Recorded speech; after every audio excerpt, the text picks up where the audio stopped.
جہاد فی سبیلہ اور راہ خدا میں جہاد کرنے سے فتربصوا حتی یاتی اللہ بامرہ، پھر اللہ کے عذاب کا انتظار کرو، واللہ لا یہدی القوم الفاسقین، اور یاد رکھو پھر تم مومن نہیں فاسق ہو، اور اللہ فاسقوں کو کبھی ہدایت نہیں۔ یہ 8 چیزیں تو آگئی حدیث قرآن میں۔ ایک حدیث پڑھتا ہوں، فرمایا لا یؤمن احدکم حتی اکون احب الیہ من نفسہ۔ رسول اللہ نے فرمایا کہ تم میں سے کوئی شخص اس وقت تک مومن نہیں بن سکتا جب تک مجھے اپنی جان سے زیادہ محبوب نہ رکھے۔ توجہ ہو گئی؟ اس کا معنی یہ ہوا کہ اگر دنیا کی ہر محبت پر رسول اللہ کی محبت غالب نہیں ہے تو تم مومن نہیں۔ ہر شے سے بڑھ کر محبت اللہ کی ذات سے ہونی چاہیے، اللہ کے رسول سے ہونی چاہیے، تم تب مومن بنو گے۔ توجہ ہو گئی؟ اچھا، اب بڑی خوبصورت ایک حدیث ہے، ذرا لطف لینا۔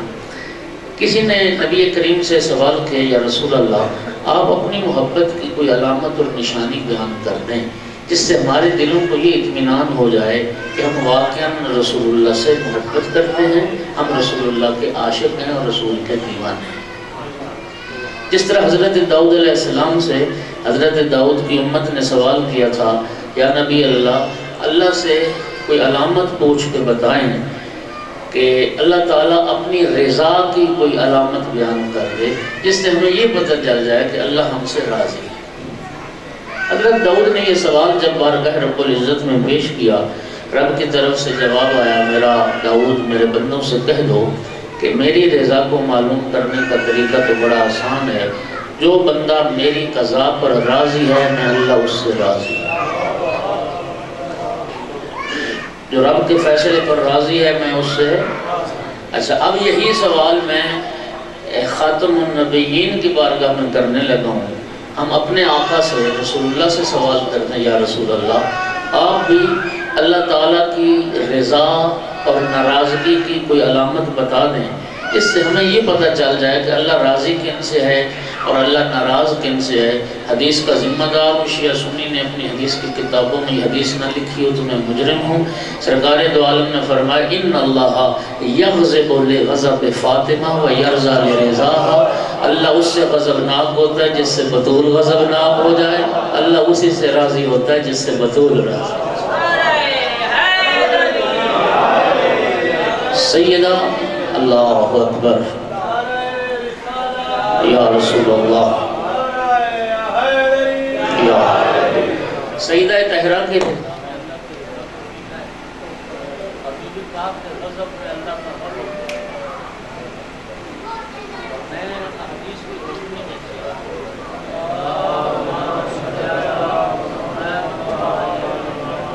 میں حدیث کی روشنی میں یہ عرض کرنے لگا ہوں، انشاءاللہ انشاءاللہ انشاءاللہ سیدہ آپ سے راضی ہے۔ کیوں؟ اس لیے کہ آپ سیدہ کے بیٹوں کے عزادار ہیں، آپ آل رسول کے حقدار ہیں۔ مجھے بتائیے، سیدہ جو عزاداران امام حسین کی شفاعت فرمائیں گی تو بی بی اسی کی شفاعت کریں گی نا جس سے بی بی راضی ہوگی، اور نبی پاک نے میزان عطا کر دیا جس سے سیدہ راضی ہوگی اس سے خدا راضی ہوگی۔ نبی پاک سے سوال ہو رہا ہے، یا رسول اللہ آپ اپنی محبت کی کوئی نشانی اور علامت بیان فرما دیں جس سے ہمیں یہ اطمینان ہو جائے کہ ہم واقعاً رسول کے محب ہیں۔ جب سائل نے سوال کیا، مولا علی علیہ السلام آقا کے پہلو میں تشریف فرما تھے، نبی کریم نے مولا علی کے کندھے پہ ہاتھ رکھ کے فرمایا میری محبت کی نشانی میرے بھائی علی کی محبت،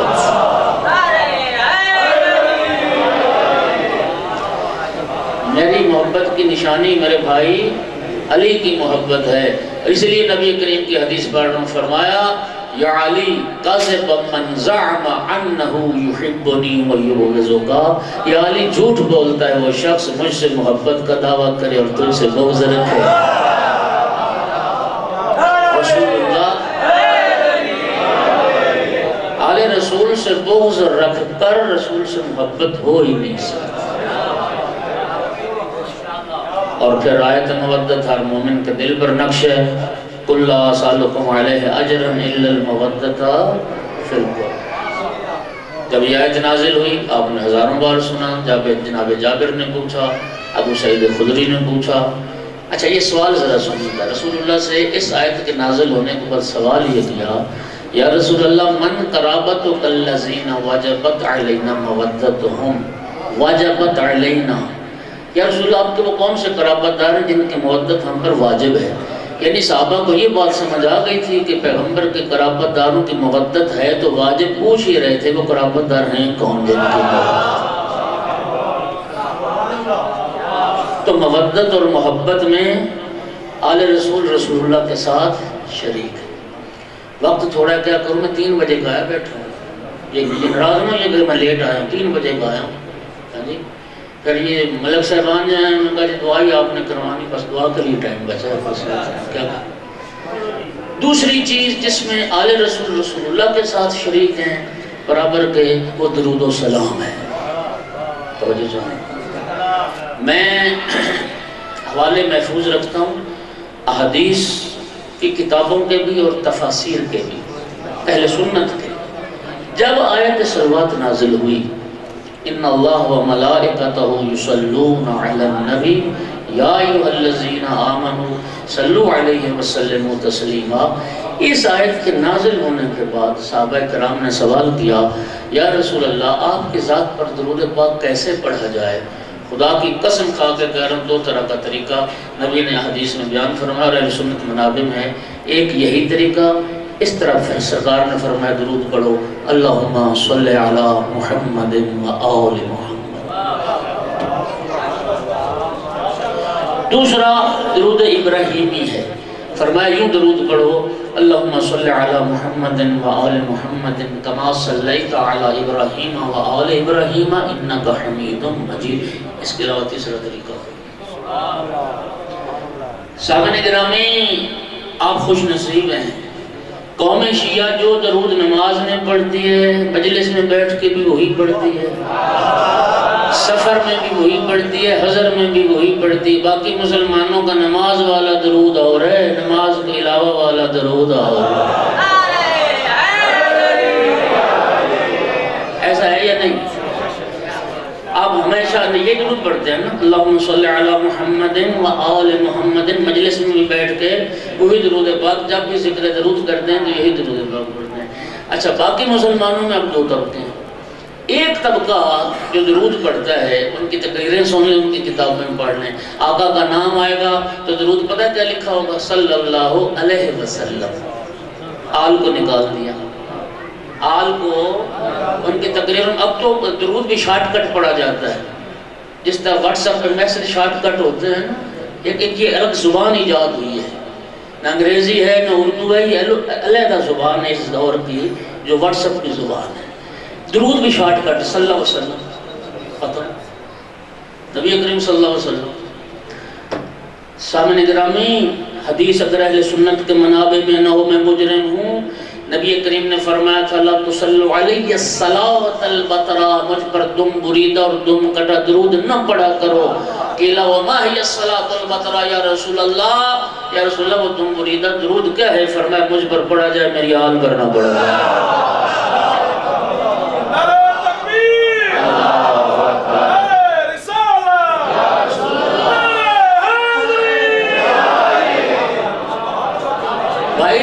اگر آل کو درود سے نکال دو گے، وہ درود نہ رسول اللہ کو قبول ہے نہ اللہ کو قبول ہے۔ رسول اللہ کو اور اللہ رب العزت کو درود وہی قبول ہے کہ پیغمبر کے ساتھ پیغمبر کی آل کو بھی شامل کیا جائے۔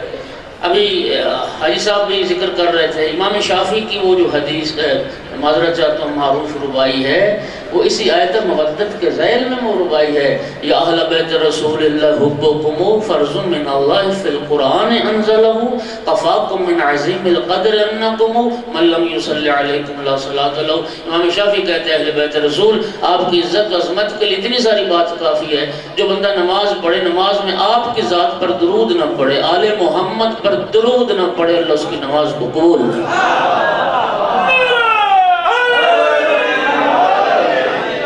اچھا ایک طبقے نے آل کو نکال دیا درود سے، اور ایک طبقے نے، آپ جانتے ہیں رواب دانش یہ جو اس وقت نصاب کا مسئلہ بنا ہوا ہے ملک میں، اس میں جو درود لکھوایا گیا ہے وہ درود یہ ہے، نبی پاک کے نام کے بعد صلی اللہ علیہ وآلہ واصحابہ وازواجہ وسلم، آل کو تو شامل کیا لیکن آل کے ساتھ اصحاب کو بھی اور ازواج کو بھی شامل کیا۔ یقین فرمائیے شیعہ قوم خدا کی قسم صفائیاں دیتے دیتے ہاں جی ہمارے سن و سال گزر گئے کہ ہم صحابہ کی بے احترامی نہیں کرتے، صحابہ ہمارے، ان کے جوتے ہمارے سر کا تاج ہیں، لیکن جو جس کا مقام ہے اس کو اس کے مقام پہ رکھا جائے۔ صحابہ درود میں شامل نہیں ہیں۔ درود صرف درود ابراہیمی کیا ہے؟ درود ابراہیمی میں کما صلیت علی ابراہیم و آل ابراہیم انک حمید مجید، اگر اس درود میں ابراہیم کے اصحاب اور ازواج پر درود ہے تو پھر مصطفیٰ کے بھی اصحاب اور ازواج پر درود ہے، اگر ابراہیم کی صرف آل پر درود ہے تو پھر پیغمبر اور پیغمبر کی صرف آل پر۔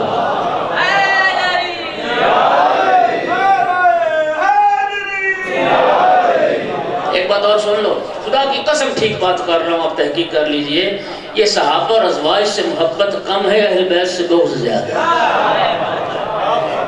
یہ ان کی محبت میں درود میں شامل نہیں کیا گیا، یہ اہل بیت کے بغض میں شامل کیا گیا کہ آل رسول پر درود ہو اور ہمارے چاہنے کو ہو۔